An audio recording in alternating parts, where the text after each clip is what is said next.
le livre de Smart Job. On se fait une pause, point d'interrogation. Vous l'avez tous dit, je l'ai dit.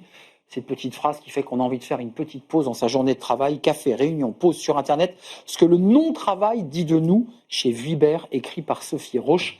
Elle est notre invitée. Bonjour Sophie. Bonjour, merci à vous. Très heureux de vous accueillir parce que j'ai pris un plaisir immense à lire ce livre. Alors, je précise que ce livre est le fruit d'un travail de thèse, parce que vous êtes une chercheuse. Tout ça est un travail très sérieux sur le non-travail, gratifié d'ailleurs du premier prix solennel de la thèse de la chancellerie des universités en 2024. Faut-il le préciser? Ce livre, cette thèse sort en livre et vous êtes par ailleurs chercheuse, professeure-chercheuse à l'ESCP Business School. Plein de choses dingues. Comment vous est venue l'idée de vous pencher de ce que moi j'appelle, je ne sais pas si vous le validerez, un peu le monde microbien du travail, chose qu'on ne voit pas à l'œil nu, mais qui en fait est partout. C'est ça. En fait, c'est un peu la face cachée de la vie en organisation. Ça m'est venu il y a très longtemps, quand j'étais en école de commerce, que je faisais mes études en Master 2. J'ai fait mon mémoire de fin d'études sur la série The Office, que je trouvais hyper paradoxale, parce que d'un côté, ça représentait super bien la vie quotidienne au travail, et en même temps, force est de constater que les gens, ils travaillent très peu dans la série. Et je me suis dit, il se passe quelque chose d'étonnant. On entend tout le temps qu'il faut travailler plus, qu'il faut être sans cesse efficace, productif, sérieux au travail.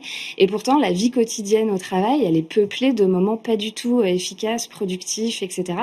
Et je me suis dit, ça peut être intéressant de se pencher sur cette question. Donc, j'ai fait mon mémoire de Master 2 là-dessus, avec une sociologue des médias, en tutrice. Et après, j'ai fait mes premières expériences professionnelles. Et puis, en fait, très vite, je me suis dit que je voulais me lancer dans une thèse sur ce sujet. Mais vous avez très bien fait parce que on y découvre évidemment tout ce qu'on peut vivre, la pause apéritif, la pause typique avec les rendez-vous médicaux qui est un peu une fuite, les pauses cigarettes, et puis vous abordez le sujet le plus tabou dans ce livre, et vous le dites, vous avez eu un mal fou à pouvoir extraire cette réalité, c'est-à-dire les pauses toilettes, qui sont des temps passés en dehors de son lieu de travail, qui sont quoi? Comment on les analyserait? Parce qu'il y a ceux qui mettent même dans leurs agendas, les avocats qui m'ont, avant le rendez-vous, je suis parti, pause toilette, enfin tout est écrit, c'est absolument incroyable.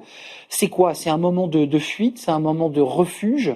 Alors c'est très intéressant parce que c'est ambivalent, comme à peu près toutes les autres activités de non-travail que j'ai collectées. J'en ai collecté 38. 38, exact. Voilà, j'ai fait une méthodologie un peu bizarroïde parce qu'au départ, je me suis dit en recherche sciences humaines qualitatives, ça peut être pas mal d'observer les gens.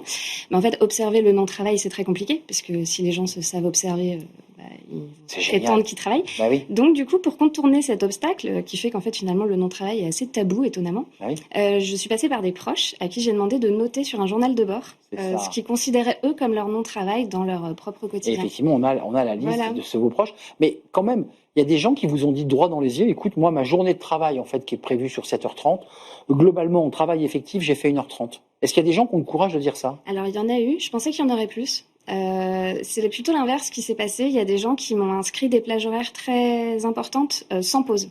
Et après, on est revenu dessus en entretien et je leur demandais, mais là, t'es sûr que t'as pas eu un moment de décrochage, etc. Et ils me disaient, mais j'y ai réfléchi et je pense qu'effectivement, j'ai pas dû le noter.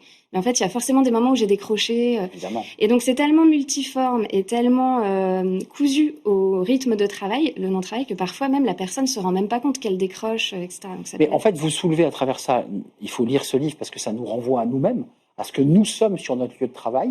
Nos pauses, la pause déjeuner, enfin toutes ces pauses, tous ces moments. Et vous parlez aussi des réunions, un mot. Enfin là, c'est hallucinant. Enfin, c'est même drôle quand on ouvre l'ordinateur, il y a la visio, ça démarre à 11h, mais elle démarre à 11h07.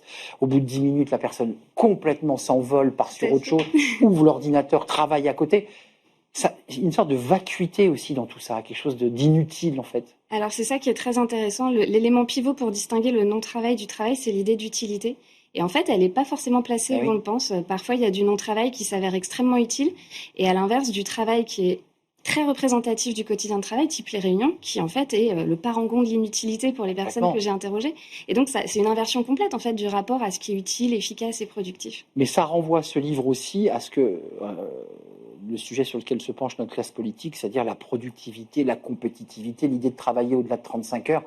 Quand on lit votre livre, on se dit, mais déjà, si on travaillait pleinement nos 35 heures, parce qu'en fait, vous décrivez un monde où on travaille un peu comme dans la série, par intermittence en fait. Tout à fait. Et je pense que ça en dit long sur le travail réel, en fait, le travail réellement exercé par les individus au plus près de leur intimité. Donc c'est pour ça qu'on parlait de la pause toilette. Enfin, il y a des choses très intimes qui m'ont été confiées dans ce que m'ont dit mes participants, parce que je pense que on a une vision trop linéaire en fait du travail et du processus de travail qui en fait se construit, se déconstruit. On est interrompu, on travaille en dépit des autres, en dépit de soi-même parfois. Et donc en fait, arriver à purement bien travailler, à être vraiment concentré et efficace, c'est très dur. Et c'est sur des plages très courtes. Exactement. Lisez le livre de Sophie Roche, qui est une enseignante-chercheuse à l'ESCP Business School, enfin, qui s'apprête, post-doctorante, attention, pas de bêtises, qui a fait réunion, pause sur Internet, on se fait une pause, édition Vuibert.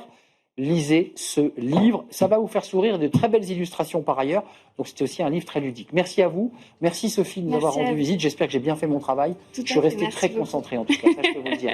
Merci à vous, merci de votre fidélité, merci pour vos messages, merci à Nicolas Juchat, évidemment, et à toute l'équipe qui m'aide à préparer cette belle émission. Je vous dis à très bientôt, bye bye.